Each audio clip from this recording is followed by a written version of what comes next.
Mesdames, Messieurs, bonsoir. Merci de nous rejoindre dans cette émission.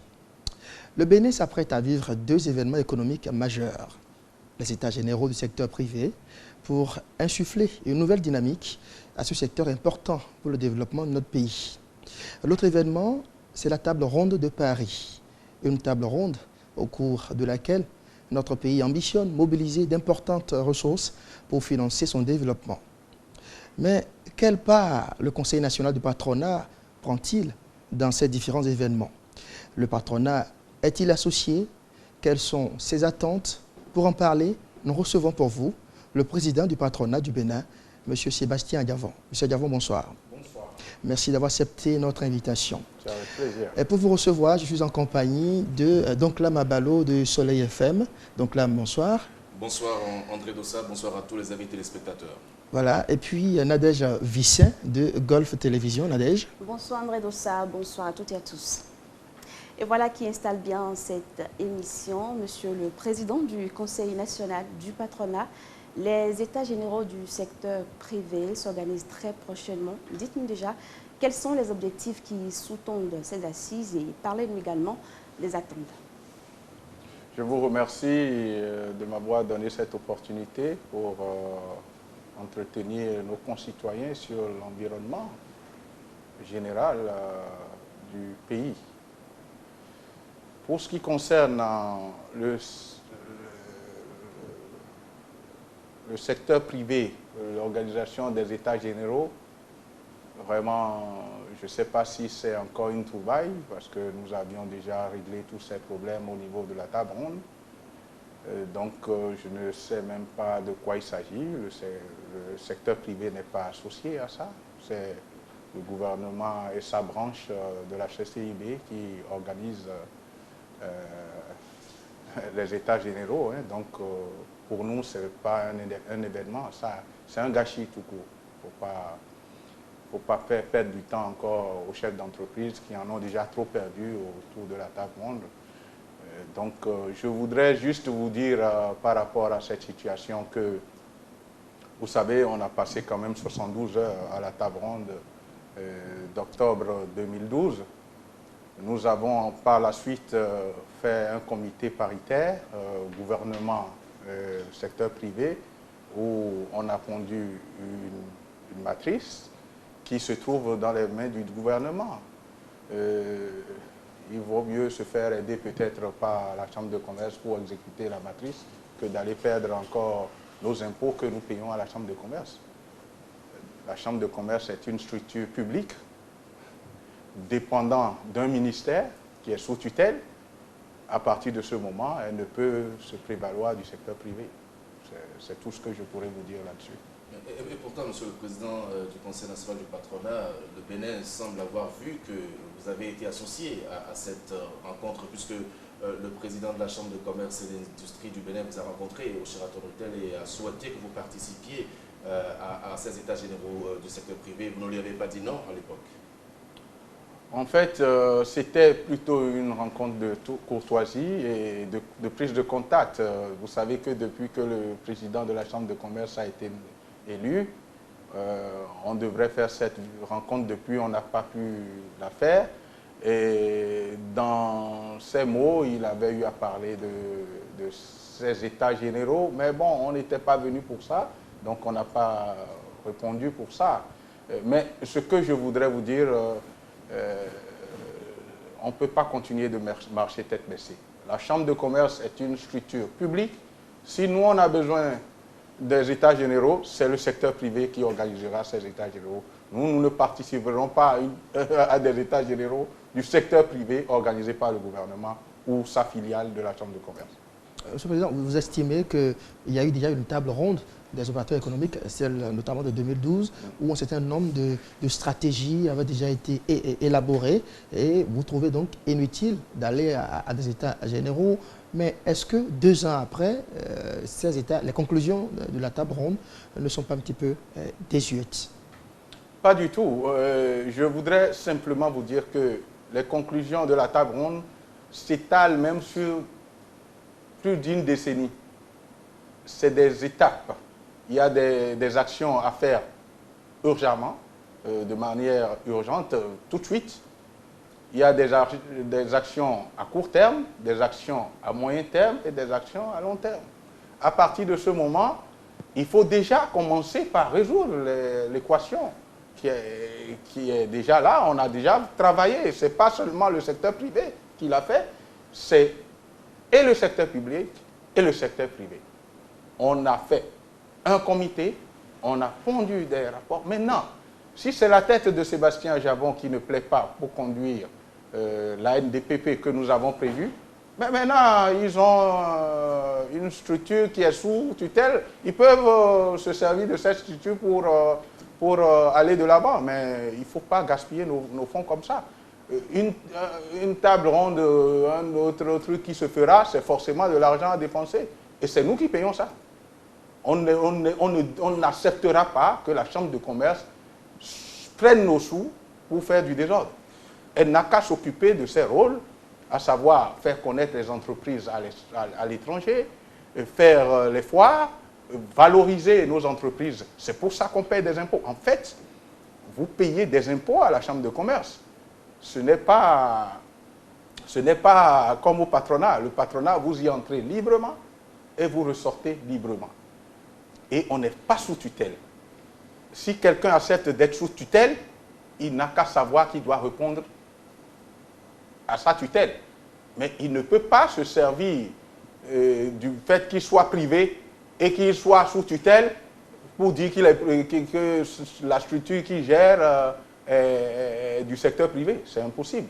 On ne peut pas être public et privé. Ce n'est pas possible. À vous entendre, Monsieur le Président du patronat, on a l'impression que la collaboration entre le patronat et la Chambre de commerce et d'industrie du Bénin, vraiment, cette collaboration devrait avoir des inquiétudes. Non, pas du tout. Je ne pense pas. En fait, nous, on n'a pas le temps à ça. Hein. Si M. Satibi ne nous comprend pas, s'il ne peut pas dire à ses chefs, parce qu'il est sous tutelle, hein, qu'il y a des limites, il y a des seuils à ne pas franchir, on le ramènera à l'ordre. C'est tout simple. Nous, on ne laissera personne venir diviser le secteur privé. Déjà, nous avons nos problèmes. Nous ne laisserons personne, qu'il soit instrumentalisé ou pas. Et je ne pense pas qu'un chef d'entreprise de ce niveau accepte d'être instrumentalisé. Vous êtes dans le public, vous restez dans le public. Vous ne pouvez pas être public et privé. Ce que je dis, c'est tellement simple. Pourquoi dit-on partenariat ou dialogue public-privé? C'est parce qu'il y a deux entités. L'entité publique, c'est l'État, c'est le gouvernement. L'entité privée, ce sont les entreprises qui ne dépendent de personne. C'est ça le privé. Ce n'est pas... Par exemple, on va dire maintenant que la Caisse nationale de sécurité sociale est privée, on va dire que la douane est privée. Vous ne pouvez pas être public et privé. Donc à partir de ce moment, au lieu de s'attarder d'aller se battre pour faire connaître le pays, et les entreprises du pays et faire leur promotion, il perd son temps à parler je ne sais même comment il appelle ça. Mais le patronat n'est pas associé à ça. Monsieur le Président, dites-nous, est-ce que vous pensez, compte tenu de votre expérience, que les conclusions qui seront issues de ces assises n'auront pas d'écho favorable auprès du gouvernement? Mais quel écho favorable? Est-ce que le gouvernement même gère déjà bien les institutions publiques?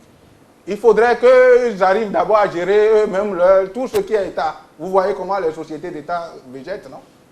Et qu'est-ce que le gouvernement peut venir nous apprendre dans le secteur privé, dans l'organisation du secteur privé? C'est le gouvernement qui me donne de l'argent pour que je gère mon entreprise. Le patronat, on reçoit de l'argent du gouvernement. La Chambre de commerce reçoit de l'argent forcé. Sans nos impôts, la Chambre de commerce ne peut pas vivre. À partir de ce moment, une structure qui perçoit des impôts ne peut pas dire qu'elle est privée. Ce n'est pas possible. Oui, mais Monsieur le Président du patronat, justement, nous avons déjà entendu le président de la Chambre de commerce et d'industrie du Bénin dire que l'échec de la CCIB, c'est l'échec des privés. Parce qu'il a fait le point sur plus de 10 ans, il n'y a que des privés qui ont pu gérer la Chambre de commerce et d'industrie du Bénin. Donc si cette Chambre est dans cet état-là, c'est aussi de la faute des privés. Mais ça c'est lui qui comprend la chose de cette façon. Comment est-ce qu'on peut... Est-ce que moi, mon entreprise a été mal gérée? Est-ce que le patronat a été mal géré? La Chambre de commerce, c'est l'État qui fait les élections. C'est le gouvernement qui dicte les lois. Le gouvernement peut l'enlever demain. Et on dit que c'est le privé. Est-ce qu'il est libre de ces mouvements? Et qu'on dise que c'est un privé, c'est pas possible. Qu'est-ce que le privé a mal fait? Bon, en tout cas, c'est leur façon de voir les choses. Moi, pour rien au monde, je n'irai à la Chambre de commerce. Chacun a fait son choix de vie. Je ne peux pas être sous tutelle, moi.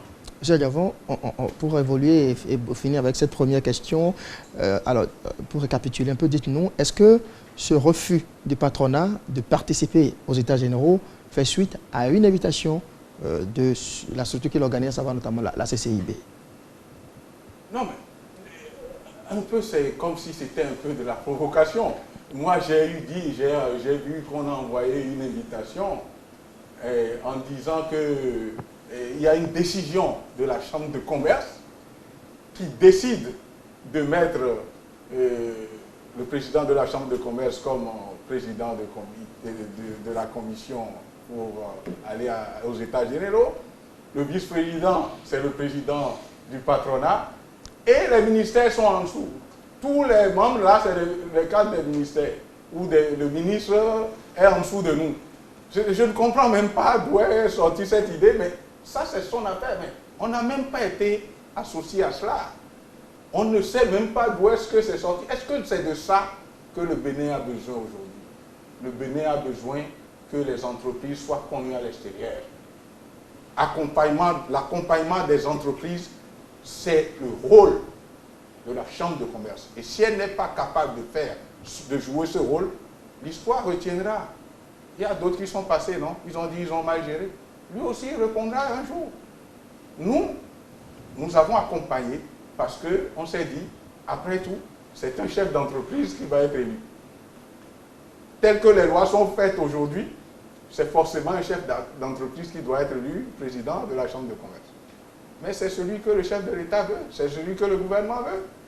C'est pour ça, nous, on est de près ni de loin, on ne s'associe pas à ces choses-là. Monsieur le Président du patronat, alors c'est bien, vous dites bien, vous insistez là-dessus, le rôle de la CCIB, c'est de faire connaître les entreprises à l'extérieur. Oui. Pour les faire connaître, il faut bien que cette CCIB, notamment nouvelle, avec la nouvelle équipe qui est mise à la tête de cette structure, puisse également connaître ces entreprises.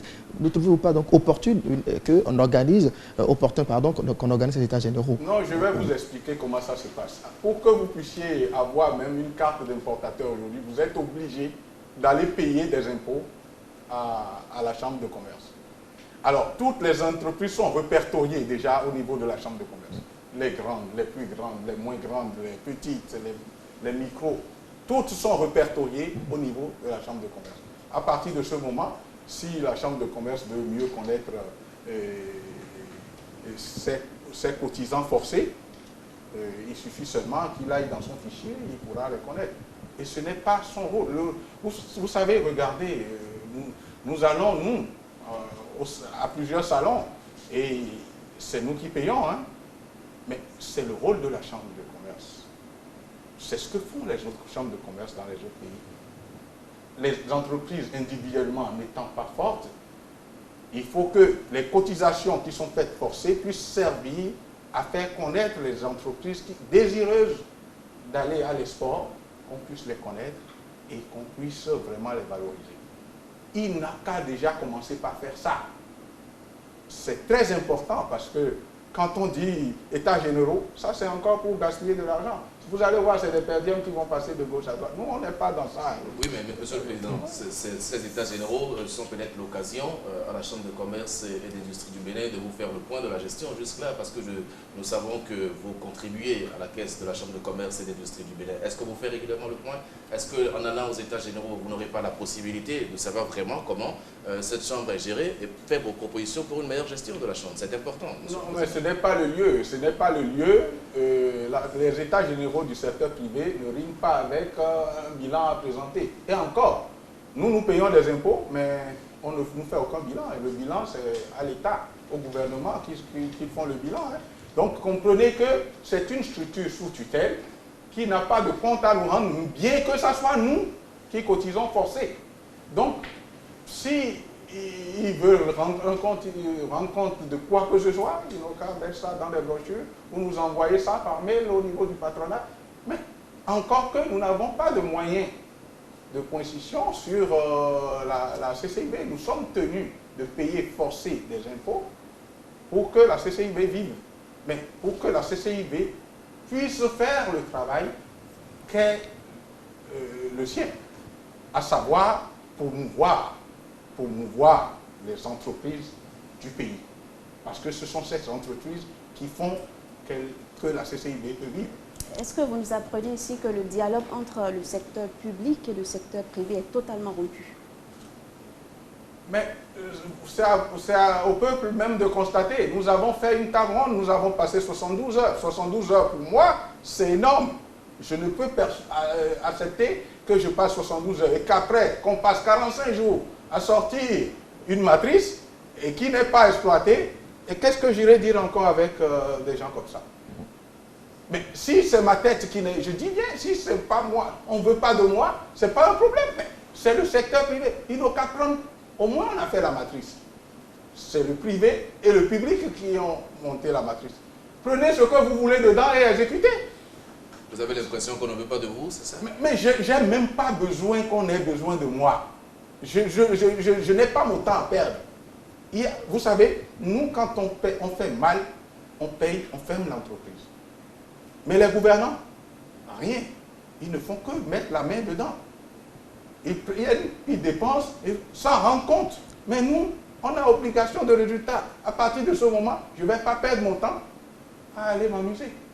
Je préfère m'occuper de mes affaires, m'occuper du patronat, parce que cette fonction, je l'ai acceptée, donc je dois faire ce qui est de mon devoir pour que je puisse protéger les entreprises. C'est mon rôle. Et c'est ce que je suis en train de faire. Monsieur Sébastien Adiavon, on va aborder à présent un autre sujet. Le Bénin se prépare à tenir à sa table ronde de Paris et mobiliser les ressources, les investisseurs pour financer son développement. Quelle est votre appréciation par rapport à cette initiative? Encore un gâchis. Encore un gâchis. Pourquoi? Vous savez, c'est encore une trouvaille, ça fait. Nous avons fait une table ronde. C'était pour vanter un peu ce qu'on pouvait faire, l'environnement juridique des affaires, pour qu'on puisse attirer des investisseurs. Mais ça, c'est plutôt au plan local, c'est mobiliser les opérateurs économiques locaux. Non. Il est question cette fois-ci d'investisseurs étrangers beaucoup plus importants. Non, je vais vous expliquer. Un investisseur étranger, c'est là où il y a de bonnes affaires. Si quelqu'un vous dit qu'on va chercher un investisseur quelque part, il vous a menti, c'est pour détourner encore vos fonds. Moi, là où les bonnes affaires se trouvent, je sais comment faire pour y aller. Mais quand l'environnement n'est pas bon, en fait, quand on était allé à la table, c'était quoi? L'environnement était vicié et on a dit, asseyons-nous pour mettre les procédures en place pour attirer, assainir l'environnement juridique des affaires, assainir tout ce qui n'allait pas, afin que les chefs d'entreprise étrangers aussi puissent venir chez nous. Et puis quand on dit chefs d'entreprise étrangers, vous pensez que nous n'avons pas les moyens de faire tout ce que les gens font là? Mais notez quelque part, le montant qui va être dépensé pour cette histoire, demandez-leur des comptes. Et les promesses qui vont être faites là-bas, vous allez compter le nombre d'années, vous allez voir qu'une promesse ne sera réalisée. Monsieur le Président, le Bénin, ce n'est quand même pas une première. Le Bénin n'est pas le tout premier pays à avoir initié une table ronde pour accompagner son développement. Quand vous en parlez en des termes aussi pessimistes, est-ce que vous êtes contre l'initiative? Et si oui, pourquoi est-ce que vous êtes finalement contre le développement de votre pays? Je vous donne la position du patronat. Le patronat a dit, nous savons que ce n'est pas une bonne initiative, mais nous accompagnons.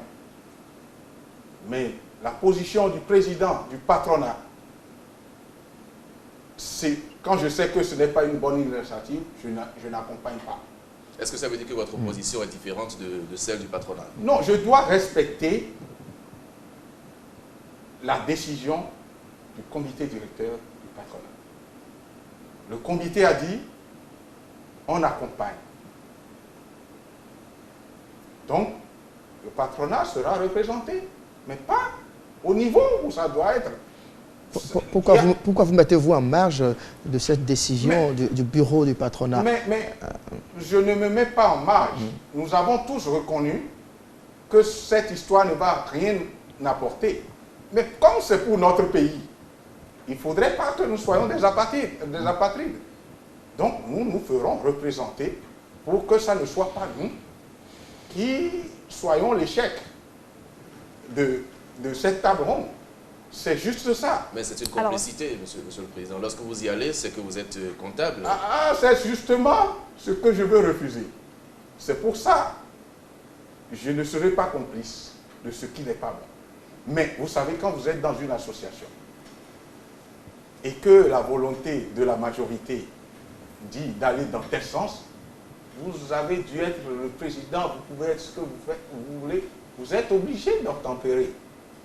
Mais je vous dis, personnellement, je connais le résultat. Même le bureau, le comité directeur a dit, voilà, on sait, c'est la nouvelle trouvaille, on dépense plein d'argent, on va là-bas. Et après, ceux-là, les autres pays qui ont fait, là où on a dit, il y a déjà 4 000 milliards de trouver 5 000 milliards, allez voir à quel niveau ils l'ont exécuté. Et ça, c'est encore des pays crédibles. Ce n'est pas des pays où on peut aller braquer une entreprise. On peut prendre de force les fonds d'une entreprise. On peut faire ci, on peut faire ça. Comme ça se passe maintenant. Ce n'est pas du tout ça. Je ne veux pas être complice. C'est pour ça que je suis en train de dire déjà ce que moi je pense de ça. Mais cela ne veut pas dire qu'on peut se tromper. Peut-être que je peux me tromper. Mais prenons date, notons, et on verra la suite. Alors, supposons un instant que les projets du Bénin trouvent des financements à cette table ronde-là. Est-ce que vous pensez aujourd'hui que le climat est favorable pour les affaires au Bénin? Mais c'est ce que je venais de dire tantôt.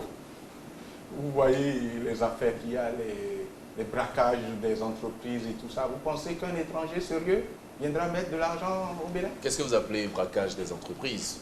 Mais vous savez bien, c'est devant vous qu'ils sont allés braquer Sodeco pour prendre l'entreprise là-bas, non? C'est devant vous mais il y a beaucoup de braquages. Mais il y a pas mal d'événements. Vous avez vu ce qui se passe dans les condamnations et tout. Mais quand les impôts vous tombent dessus à tout moment, quand on dit on ne veut pas respecter les décisions de justice, on ne veut même pas respecter la loi, vous pensez qu'un étranger va amener ses ressources dans un environnement comme si on était au temps du PAPB? Vous savez, vous voyez ce qui se passe avec notre compatriote Samuel Dossou. Il ne faudrait plus que nous arrivions à des procès où on dise il faut payer tel montant ou tel autre montant, 200 milliards ou 100 milliards à Samuel Dossou. Avec la société pétrolière. Mais attendez, c'est pas quand même un Béninois qui a eu à faire une convention et on est en train déjà de créer des problèmes. Et d'ici là, on va dire c'est encore devant les tribunaux. Pourquoi c'est sur les Béninois que ça arrive? Pourquoi pas les étrangers? Parce que les étrangers peuvent venir les frapper ici. Nous, on n'a pas la force pour les frapper et ils abusent de nous. Ce n'est pas bien. Il faudrait que ce problème-là soit résolu et qu'on évite au Bénin de se présenter encore devant des tribunaux. Là, il y a les chemins de fer, il y a le port en eau profonde de Sémé. Attention, si vous signez des accords, discutez avec les personnes, trouvez les solutions pour qu'il n'y ait pas de litige demain. Moi, je pense qu'il faudrait que le chef de l'État aille dans cette direction-là. De toute façon, la vérité finira toujours par triompher. Ce n'est plus loin. La table ronde, nous, ce qu'on aurait souhaité, c'est qu'on nous dise tel président de la République ne peut pas dépasser ça. S'il fait ça, il faut qu'il paye lui-même de sa poche. Et vous allez voir, tous vont se calmer. Ils vont faire les choses dans les règles de l'art. Aujourd'hui, ils font, c'est au nom de l'État. Aucun préjudice personnel. C'est pour ça que ça continue comme ça. Et je vous dis, moi qui suis béninois, j'ai peur d'investir chez moi. Mais qu'est-ce qu'il y a lieu de corriger très rapidement? Mais c'est de respecter les lois. C'est quand vous signez des contrats. Une signature, le contrat, c'est l'accord de partie. C'est-à-dire, c'est au-dessus de notre Constitution. Quand vous avez signé un accord entre vous deux, votre Constitution, c'est le contrat. Et dans le contrat, on dit, vous devez faire ci. Telle partie doit faire ça, ça, ça, ça, ça. L'autre partie doit faire ça. En cas de problème, nous devons nous présenter devant telle juridiction. C'est écrit dedans. Ce n'est pas parce qu'on a les muscles qu'on peut dire oh, ce contrat-là, moi je m'en fous. Je balaye dans un environnement comme ça. Vous pensez que le faible, parce que l'investisseur c'est le faible, l'État c'est le fort. Vous pensez qu'un investisseur qui est faible et qui plus est étranger viendra mettre son argent dans cette ordure? C'est pas possible. C'est pas possible. Vous pensez que notre pays, le Bénin, a perdu toute crédibilité, Monsieur le Président? Mais ce n'est pas moi qui le dis. C'est eux-mêmes qui le font savoir. C'est eux-mêmes qui vont dans ça. Quand on dit on ne veut pas respecter des décisions de justice, quand on fait de l'arbitraire et on dit ça va traîner 10 ans au tribunal, quand on fait, on vous attaque, on prend même on vous braque, on prend vos fonds et on dit de toute façon ça va traîner au tribunal. Et le tribunal aussi traîne dessus.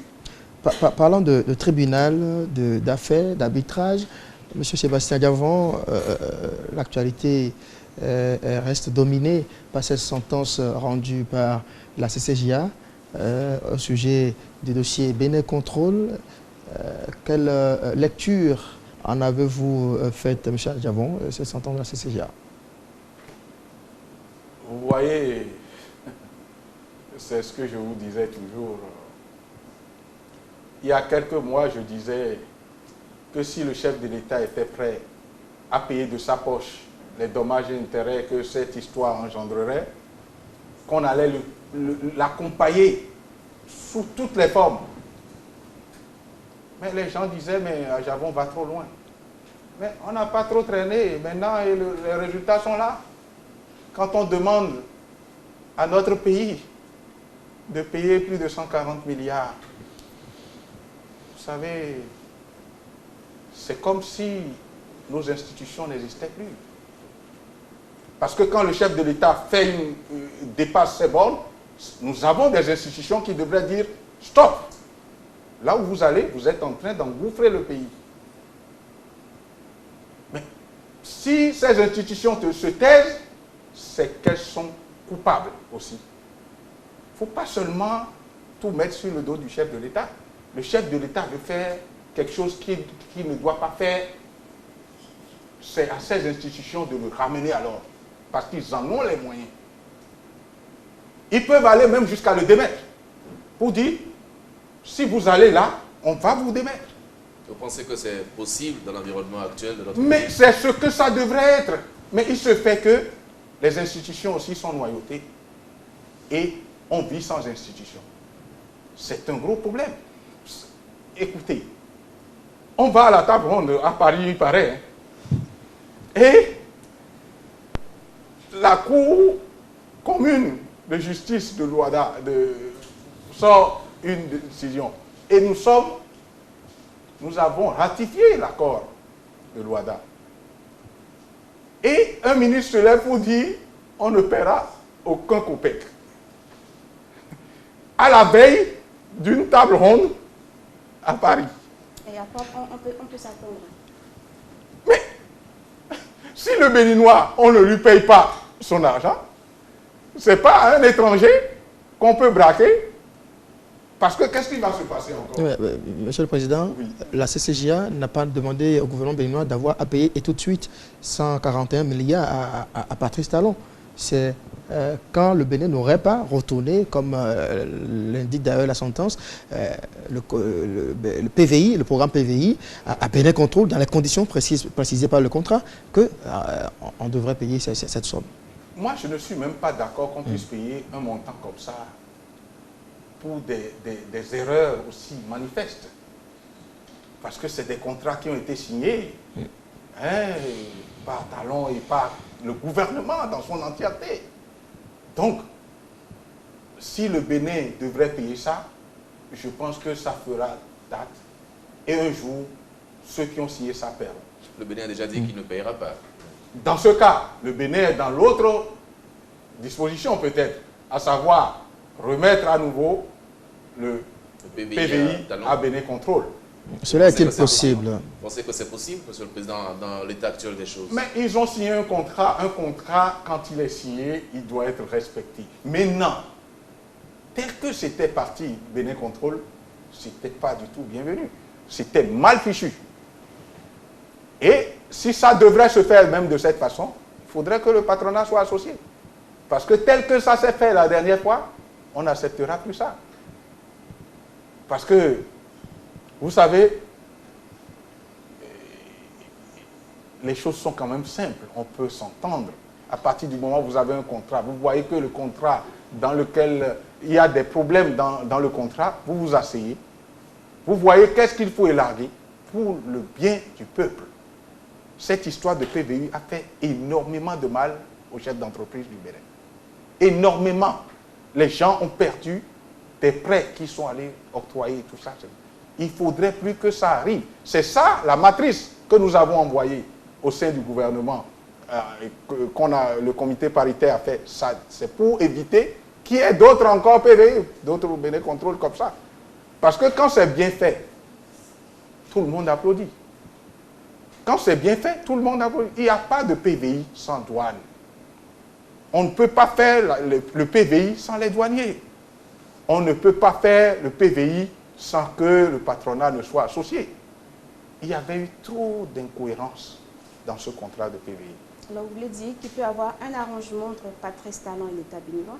Mais il est obligé, Patrice Talon, en tout cas, Bénin Contrôle est obligé de faire des concessions.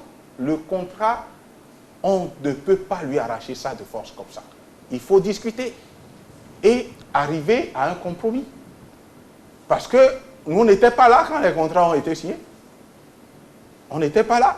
Mais pour éviter la catastrophe à notre pays, je pense qu'il faudrait nécessairement que le gouvernement regarde dans quelle mesure, en tout cas avec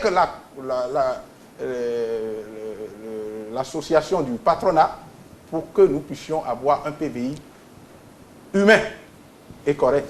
Je peux vous dire encore, vous savez, depuis des années, Veritas Bivac que vous voyez, le PVI existait. Ce qui a été ajouté à ce PVI nouvelle génération, c'est le scanning et le tracking. Alors, est-ce qu'on peut comprendre, Monsieur le Président du patronat, que le patronat aujourd'hui est disposé à faire la médiation entre le gouvernement et Patrice Talon? Alors, je vais même aller plus loin en vous posant une question indiscrète. Est-ce que vous parlez avec Monsieur Patrice Talon? Oh, Patrice Talon, c'est quelqu'un du patronat. Moi, j'ai toujours parlé avec Patrice Talon. Je n'ai rien à foutre de quoi que ce soit. Je parle avec Patrice. Pourquoi je ne vais pas parler avec Patrice Talon? Je parle avec Patrice Talon, mais dans les normes de ce que nous devons dire. Je suis président du patronat. Quand un membre a besoin de parler avec moi, je trouve l'occasion. Et ce n'est pas un membre. Patrice Talon, le groupe Talon est premier vice-président au patronat. À travers M. Cotingan. À travers M. Sage Cotingan. Donc à partir de ce moment, c'est même pas un membre simple, c'est un membre du bureau exécutif.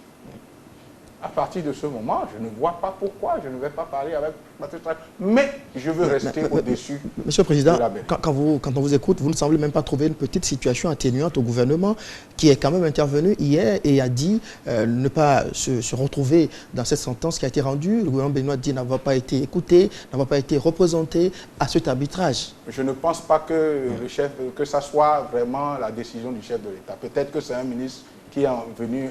Il a tenu ses propos à l'issue d'une audience avec le chef de l'État. Oui, mais c'est suffisamment grave. Et c'est le ministre de la Justice. Non, c'est encore suffisamment grave. C'est-à-dire, quand vous montrez au peuple, au monde entier, que vous ne respectez pas les décisions de justice. On n'a plus besoin de parler. Hein.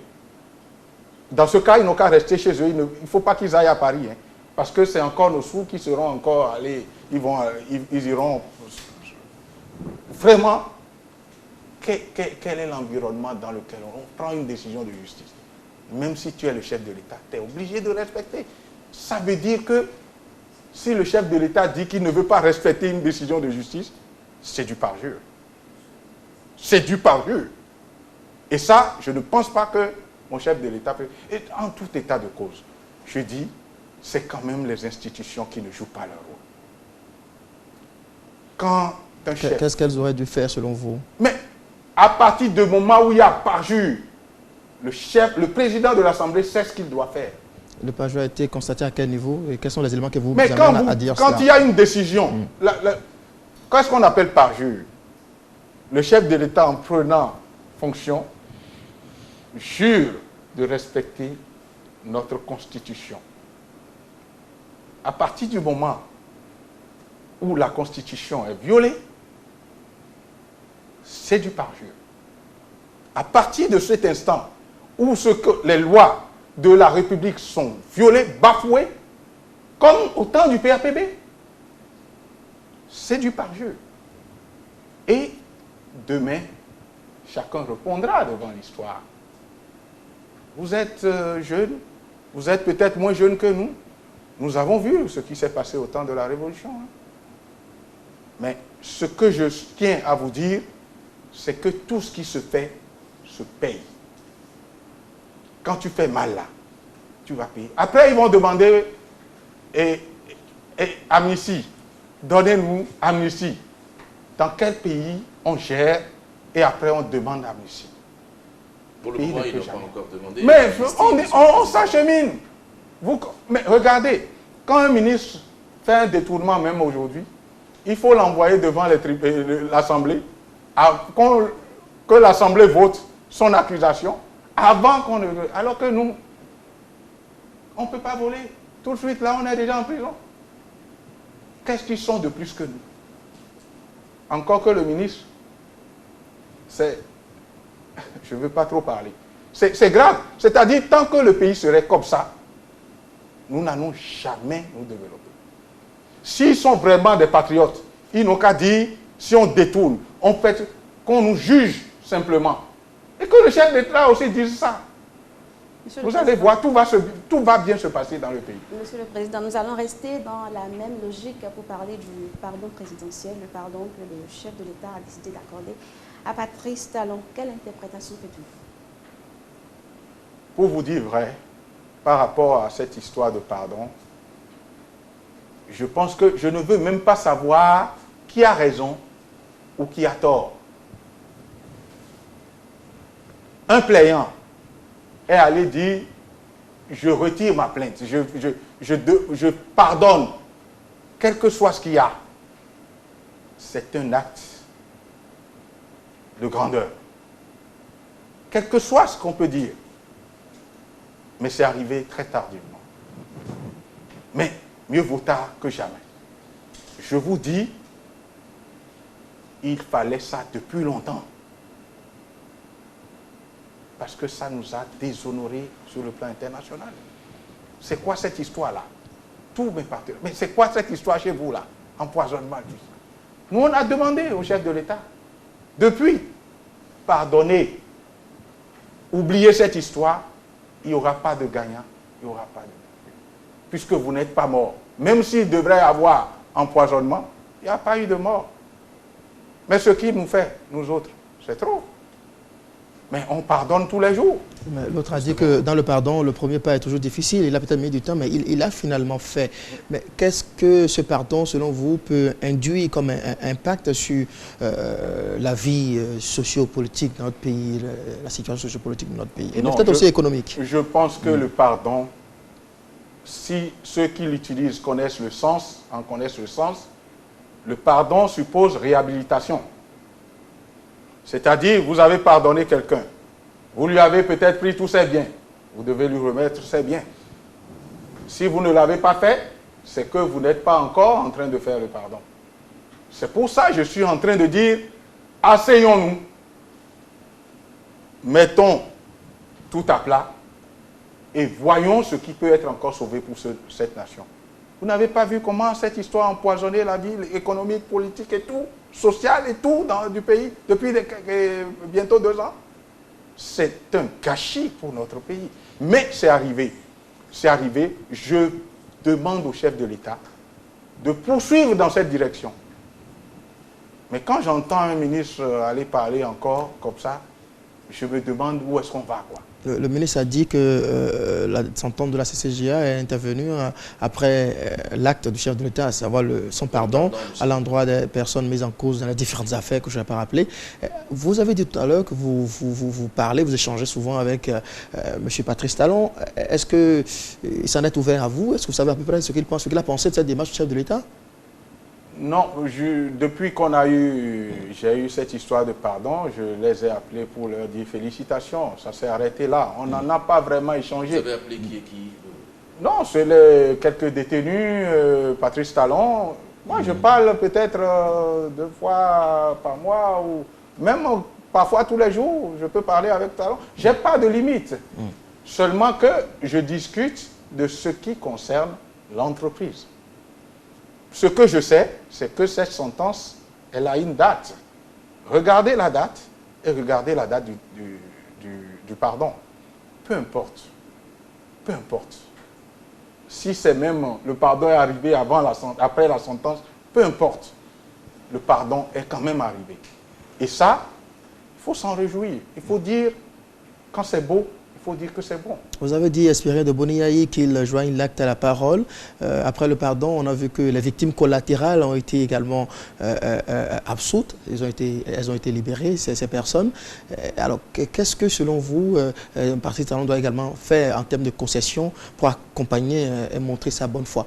Mais c'est ce que je venais de dire. Je dis, Patrice Talon, il faut qu'il ne pense pas demander 129 milliards ou 140 milliards à notre pays.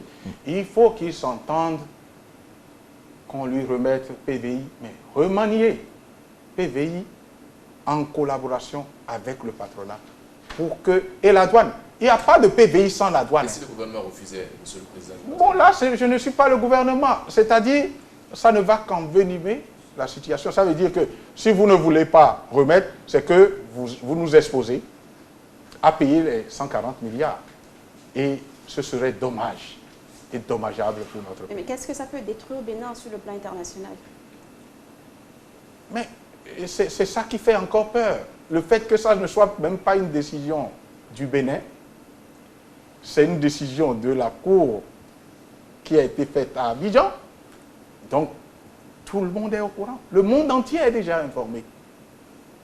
Donc, je ne vois pas pourquoi ils ne vont pas prendre cette décision en compte. Je ne vois pas. Même si c'est le président de la République, il doit comprendre qu'il y a des institutions. Les institutions sont séparées. C'est encore le moment de montrer que notre pays est géré et que les institutions jouent leur rôle, chacune de leur côté. Monsieur le Président du Conseil national du patronat, certains Béninois, nos compatriotes, pensent qu'à la suite de Patrice Talon, le chef de l'État devrait vous pardonner, à vous aussi, parce qu'apparemment, il existerait des relations conflictuelles entre vous et le chef de l'État. Bon, c'est même pas ce que j'ai eu à entendre. Il paraît que le gouvernement m'a payé déjà les 14 milliards de TVA qu'ils ont eu à bloquer et tout. Bon, vous savez, je vais vous dire ce qui s'est passé. En décembre, j'étais encore au bureau autour de 21h quand j'ai reçu l'appel par le biais d'un ami de l'archevêque de Cotonou, Antoine Gaillet, qui m'appelle et qui me dit vraiment, je veux vous voir, vous êtes où? Je veux vous voir, c'est urgent, dans 5 minutes, est-ce que je dis non, mais je suis au bureau, je suis à Djepa. Il dit, ah, même si c'est minuit, je vous attends. Je dis, ah, Monseigneur, qu'est-ce qui se passe?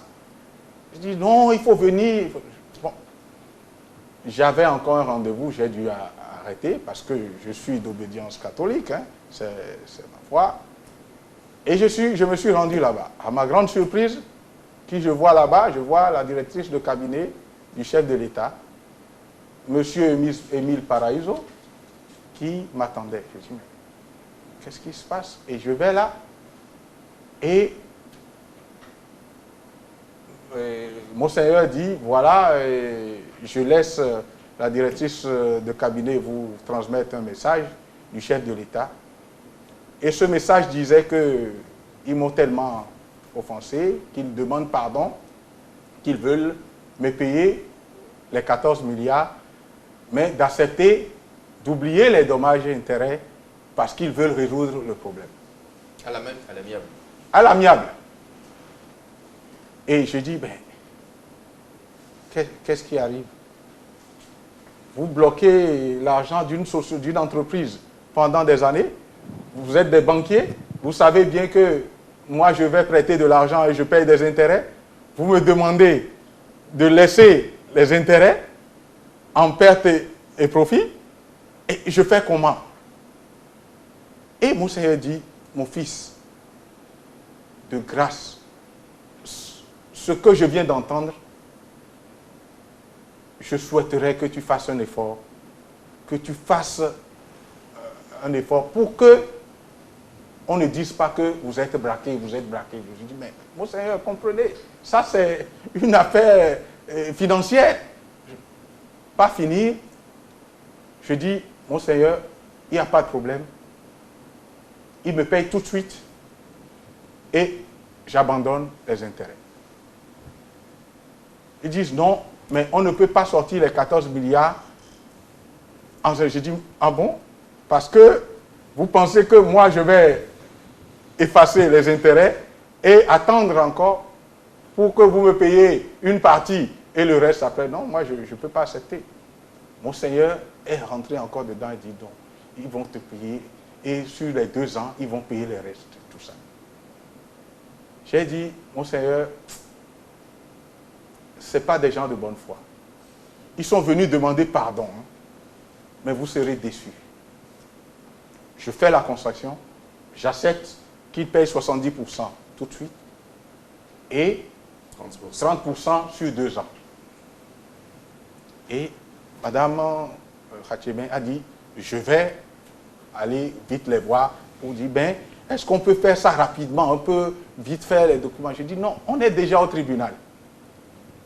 On ne peut pas aller rapidement, on peut aller rapidement, mais on doit faire un protocole qu'on doit homologuer au tribunal pour que les actions s'éteignent.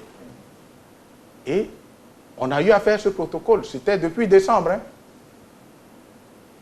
Et le 4 janvier, j'étais à la messe anniversaire de Monseigneur Gagné à Sedjedemou.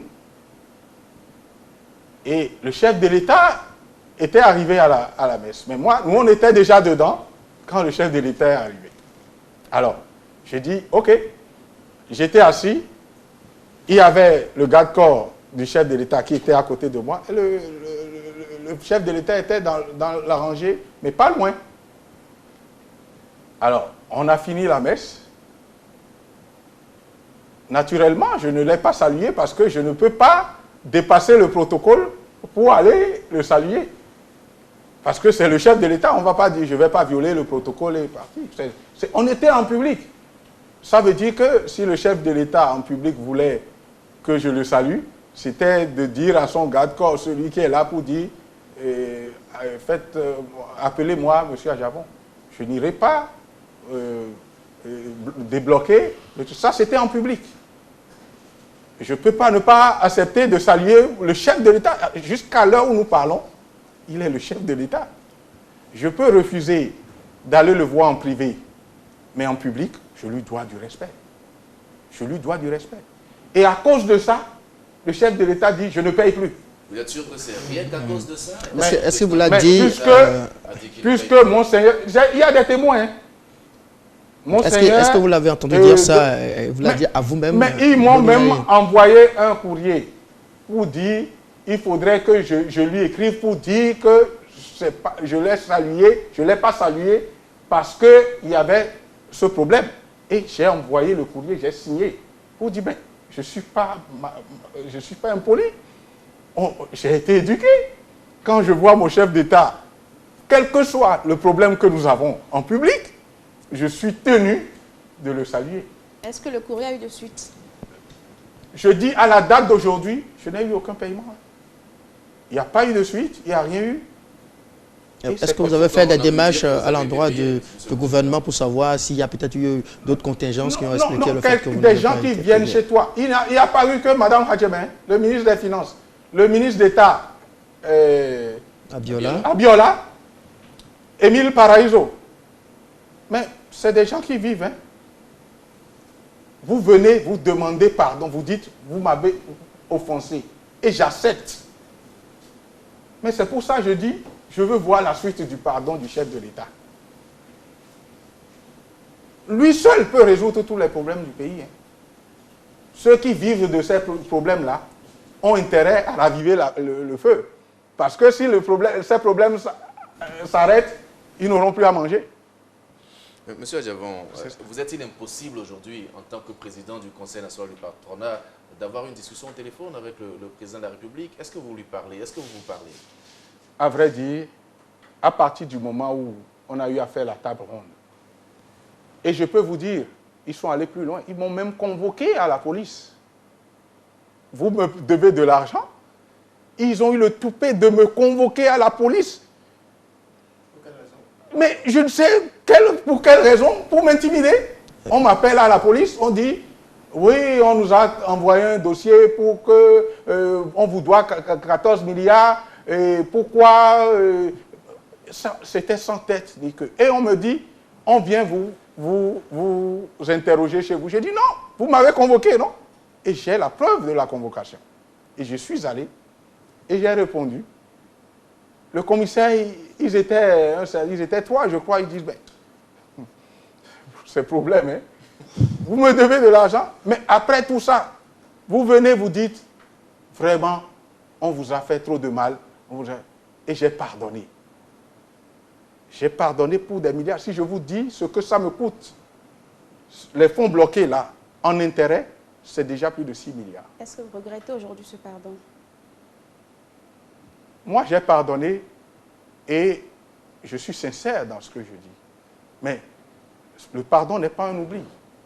Si je pardonne et qu'on dit on veut faire quelque chose en même temps et qu'on ne le fait pas, c'est que c'est remis en cause. Puisque le pardon était conditionné, à condition que vous me payez tout de suite. Mais ça n'a pas été fait. Vous n'avez pas répondu à ma question, Monsieur le Président. Est-ce que vous parlez avec le chef de l'État? Depuis ce temps, moi, je ne parle plus avec le chef de l'État. J'ai choisi de rester à l'écart. Je ne veux pas être comptable de mauvaise gestion. Hein. Je gère déjà chez moi, je ne gère pas bien. Je n'irai pas gérer ce que je n'ai pas fait. Quand des gens vont déjà dire c'est une responsabilité collective. Collective de quoi? Moi, je ne veux pas être dedans. C'est pour ça que j'ai pris mes distances. Je peux vous ajouter, le chef de l'État a demandé à Monseigneur, amenez-le chez moi en même temps pour qu'on finisse cette histoire. Je dis, Monseigneur, ça là, vous pouvez me tuer, je n'irai pas. C'est peut-être parce que j'ai refusé qu'il a pensé qu'en public, je n'ai pas voulu le saluer. Je dis, non, qu'est-ce que j'irai dire avec le président de la République aujourd'hui qui m'a dit, je reconnais avoir mal fait, avoir fait des choses contre vous. Je veux régler ça. Et qui ne règle pas. J'ai passé 3 jours.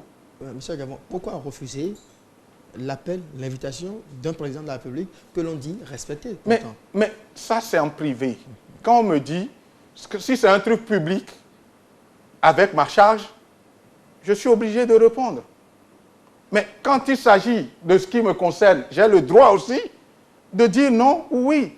Ce n'est pas parce que c'est le chef de l'État, même mon père là, quand il va me faire des choses qu'il me fera, je vais le fuir. Hein.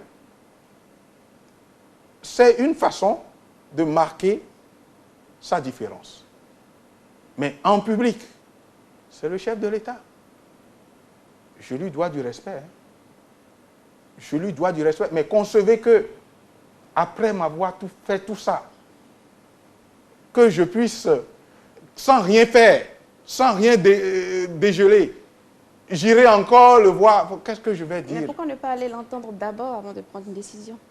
Non, mais ça fait des années que cette histoire dure. On a eu à se voir plusieurs fois pour ça. Et ça n'a pas été exécuté, ça n'a pas été fait. À partir de ce moment, je me dis, mais quel est l'intérêt d'aller discuter encore. En tout cas, Dieu est grand. Si la justice doit mettre 10 ans avant de délibérer, on attend. Si l'entreprise, les chefs, les employés sont encore là, on verra. Mais il faut qu'ils sachent qu'il est en train de faire du mal à tous ses employés, des milliers d'employés, des familles. Mais ce n'est pas des gens qui se laisseront faire. Ça se paye. Moi, j'ai pardonné peut-être, parce que même ayant fait ça, je continue de vivre. C'est parce que j'aime mes employés, ils m'ont aidé pour que je sois là où je suis, que je continue. Mais c'est inacceptable que pour un oui ou pour un non, on se lève pour dire on ne paye pas. Si vous avez pardonné, Monsieur le Président du Conseil national du patronat, pourquoi n'allez-vous pas vers le chef de l'État? Parce que vous l'avez dit vous-même, lorsqu'on pardonne, on oublie tout. Lorsqu'on a dépossédé quelqu'un et qu'on lui pardonne, on lui rétrocède ses biens. Dans la même logique, lorsque vous pardonnez au chef de l'État, vous devez pouvoir être ouvert et aller vers lui. Mais à partir du moment où j'ai fait le pardon, et le pardon, on devrait normalement me régler les problèmes qu'il y avait. Parce que quand il y a pardon, il y a aussi la possibilité de corriger les problèmes. Mais ça n'a pas été fait. C'est pour ça que je dis, même le pardon de talon, ça doit être suivi des faits. Si vous avez, écoutez, celui qui est militaire dedans, il doit être réhabilité. Donc tous les privés doivent être réhabilités. Donc c'est pour ça que je dis, j'attends la suite du pardon. Si c'est le président de la République m'appelle pour d'autres choses de la nation, je peux y aller. Mais je ne veux plus parler de cette histoire-là. Puisque, ayant touché ma foi, est allé jusqu'à voir l'archevêque et n'ayant pas respecté ça, je dis, mais qu'est-ce qu'il y a encore à dire dans ça? En tout cas, moi, je n'ai pas d'amertume. Dieu m'a rendu déjà fort. Parce que d'autres entreprises auraient eu le 10e de ce que j'ai eu, elles auraient fermé. Hein. Elles auraient fermé, mais j'y suis encore là. Je dois remercier le Seigneur. Monsieur Sébastien Gavon, nous allons aborder le dernier chapitre de cette émission. On aimerait bien vous faire réagir, vous amener à apprécier l'état, la situation socio-économique actuelle de notre pays. D'après les prévisions du ministère des Finances, la croissance économique du Bénin, la tendance est plutôt à la hausse depuis 1 ou 2 ans. Et il semble qu'on approche sereinement vers les 7%. Appréciation de vous qui êtes un acteur économique majeur de ce pays, en tant que président du patronat. M. Gavon. Bon, vous savez bien que par rapport à la croissance économique et tout ça, moi j'ai toujours mon franc-parler. Ce n'est pas ce que les institutions de Bretton Woods viennent dire ici qui est important, parce que c'est les documents qu'on leur donne, c'est sur ces bases-là qu'ils font leur calcul de croissance économique. Dans les documents qu'on leur a donnés, on dit qu'on ne doit rien, on n'a aucune dette intérieure. Mais nous tous, nous savons qu'il y a des dettes intérieures. Nous savons. Qu'est-ce qu'une croissance? Est-ce que la croissance se ressent sur la population aujourd'hui? Aucunement pas. Aucunement pas. Écoutez, depuis qu'on faisait l'émission, vous avez vu combien de fois il y a eu des coupures? C'est grave. L'incidence même, l'impact que ce manque d'énergie électrique, c'est un facteur, l'énergie électrique, c'est un facteur de croissance. Ça n'existe pas. Et ils ont eu 5%. Ils ont trouvé ça où? Nous avons la fibre optique. Aujourd'hui, l'Internet est devenu un outil indispensable, même aux plus petits. Même aux plus petits garçons que nous avons. L'Internet, c'est la pièce maîtresse de tout développement. Nous avons la fibre optique, mais nous sommes parmi les derniers à être accessibles à l'Internet. Chez nous, on travaille, pendant peut-être 2 semaines, on n'a pas l'Internet. Est-ce que vous pensez que, en n'ayant pas ces facteurs-là, on peut atteindre une croissance de 5%? Mais si nous prenons le volet intellect, M. Adjavon, on sent qu'avec l'avènement d'un nouveau ministre à la tête du département de la communication et technologie de l'information et de la communication, il y a une volonté, une nouvelle dynamique, mais qui a besoin de l'appui d'un certain nombre d'investisseurs, dont vous, par exemple, les opérateurs économiques. Pourquoi vous n'initiez pas des projets dans ce domaine-là, par exemple? Mais le problème, c'est qu'on ne peut pas initier de projet parce qu'on peut venir nous prendre ça encore de force. C'est-à-dire, l'environnement, ça, on revient toujours à l'environnement. Est-ce que ça veut dire que vous ne voulez plus rien initier dans votre pays? Non, mais on est obligé, on est béninois, on est obligé d'investir. Je vais vous dire ceci. Vous avez vu, il paraît qu'il y a une société qui est arrivée, il y a eu exonération, même jusqu'aux frais de transfert, aux frais de timbre, les matériels, les intrants qui vont être utilisés, tout ça, on doit. Mais nous, on est en train d'investir encore 5 milliards. Et dans les 5 milliards, on est en train d'assainir l'environnement, hein, là-dedans. On fait des pavés, des pavages de voies et tout ça. On n'a pas eu 1 centime d'exonération. En fait, non, c'est grave ce qui se passe. Je vous montre. Est-ce que le gouvernement a tort de mettre en place des mesures incitatives pour attirer les investisseurs étrangers? Je vais vous expliquer. Les mesures incitatives doivent être des mesures pour tous. Ça ne doit pas être des mesures à la tête du client. Pourquoi moi, on ne me donne pas l'exo et on donne l'exo à un étranger? Pourquoi moi, on ne me donne pas l'exo et on donne à quelqu'un d'autre? Peut-être que vous n'avez pas demandé. Non, c'est pas, il n'y a pas. Je suis au Ghana, hein.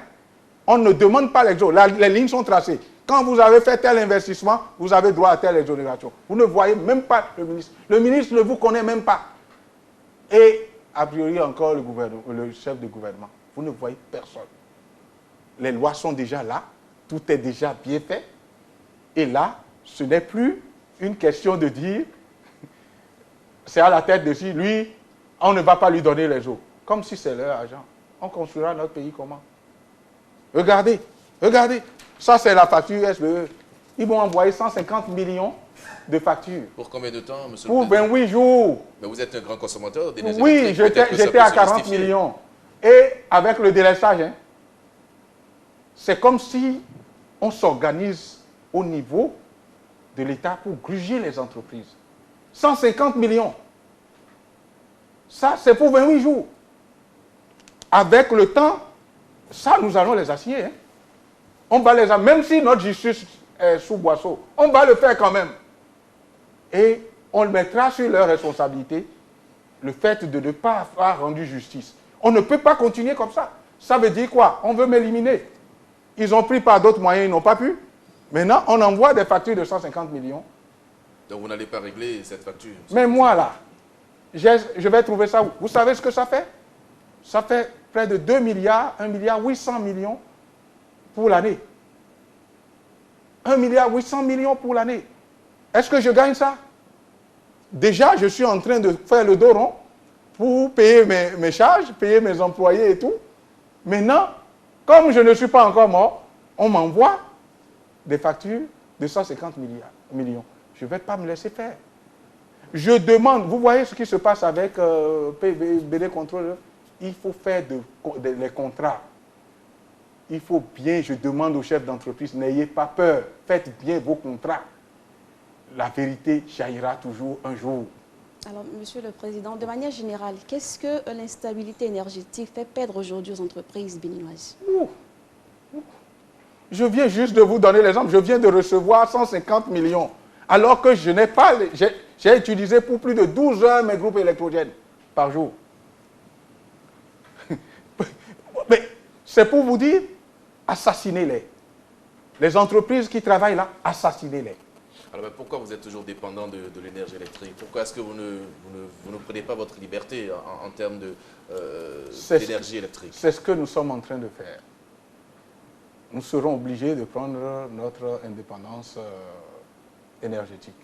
Mais vous savez, j'aurais bien voulu faire des turbines à gaz. Vous voyez les turbines à gaz de Maria Guetta, c'était nous qui devons faire ça, en privé. Mais c'est fait, depuis, ce n'est pas en marche. Hein. Mais qu'est-ce qui vous empêche de le faire maintenant que l'État... Parce que vous devez demander des autorisations encore plein à l'État. Et ça peut être un blocage. Oui, mais on a vu le chef de l'État et l'ensemble de son gouvernement chaque fois faire appel aux investisseurs. Mais comment voulez-vous faire un contrat avec l'État qui demain peut venir vous dessaisir? Mais comment? Devant vous, ça se passe, non?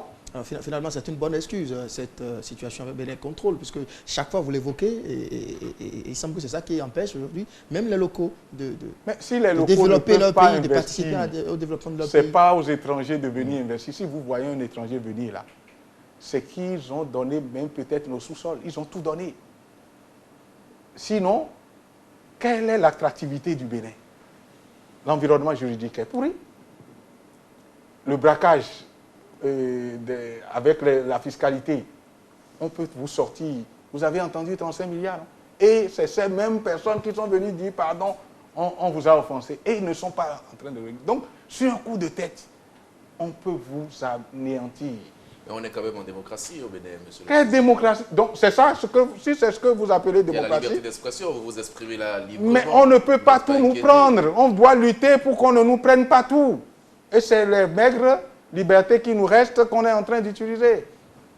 Est-ce que, ici, je paye pour l'ORTB, hein? Vous avez vu, dans la loi de finances, là, ils ont mis de l'argent qu'on paye. Hein? Mais je n'ai pas le droit d'aller m'exprimer sur l'ORTB. C'est comme si c'était devenu une chaîne privée, quoi. Est-ce que vous avez refusé ce droit une fois? Est-ce que vous avez demandé à... Mais je dis, j'ai même appelé pour qu'on vienne faire découvrir des événements qui n'ont pas fait passer. C'est pour vous dire. Ou parfois même, on enregistre et on sort ce que vous ne voulez pas dedans. C'est-à-dire on laisse l'élément important et on parle d'autre chose. Monsieur Sébastien Diavon, on sent que vous avez encore beaucoup de choses à dire. Malheureusement, nous sommes arrivés au terme de cette émission. On va vous laisser conclure votre mot de fin. Je dirais que c'est vrai, le temps est vite passé. Hein. Je dirais simplement que, vous savez, il y a longtemps que je n'ai plus parlé parce que je laisse le gouvernement travailler et moi aussi je fais mon travail de mon côté.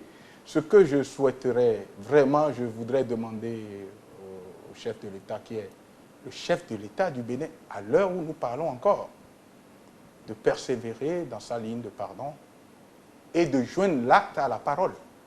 Il ne suffit pas de dire pardon, je pardonne, et ne pas joindre l'acte à la parole. Et de ne plus permettre à ceux qui vivent de ça de continuer de vivre de ça.